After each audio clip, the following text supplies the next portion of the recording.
through this practice of the presence of God, a stillness comes to us, such as many of you are feeling now. And in that stillness, we can take the next step, and it is this next step that leads us to the fulfillment of the third degree. When we are able to meditate, to be at complete stillness within, speak, Lord, thy servant heareth.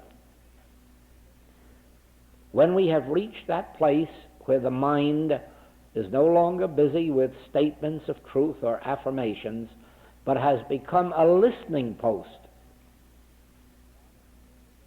Speak, Lord.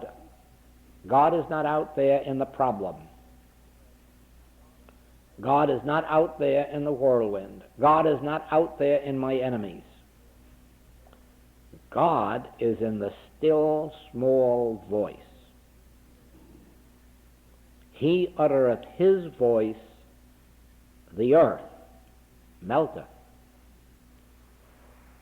And so I'm listening. I'm in quietness and confidence. I'm at peace. I would hear thy voice. Speak, Lord. And then when that inner impulse comes, that deep breath, that release, God is on the field as an actual experience, an actual presence. And you may be assured of this.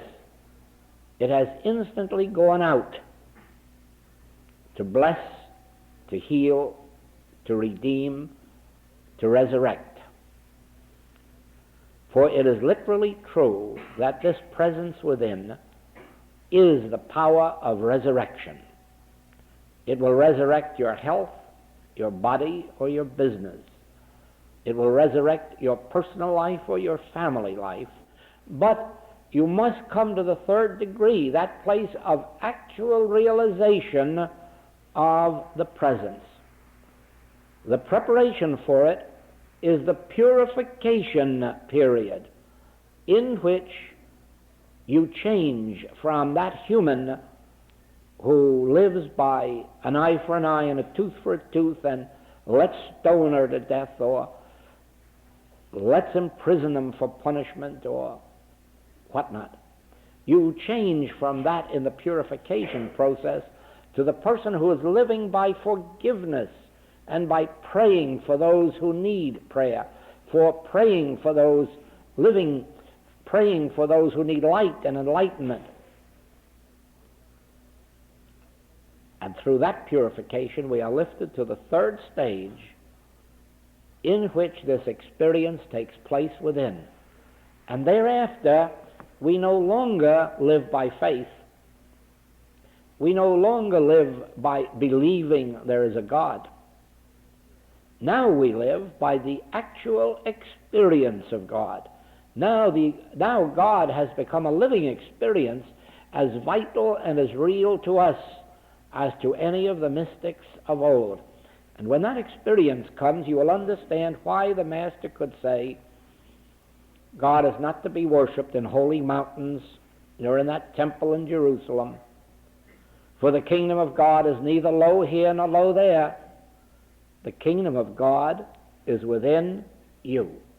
And then wherever you are, whether you mount up to heaven, whether you make your bed in hell, or whether you walk through the valley of the shadow of death, the place whereon thou standest is holy ground. And from that moment on, you live by grace instead of by power. And this is what is being taught and experienced in some measure in our work in this message of the infinite way. Thank you and blessing.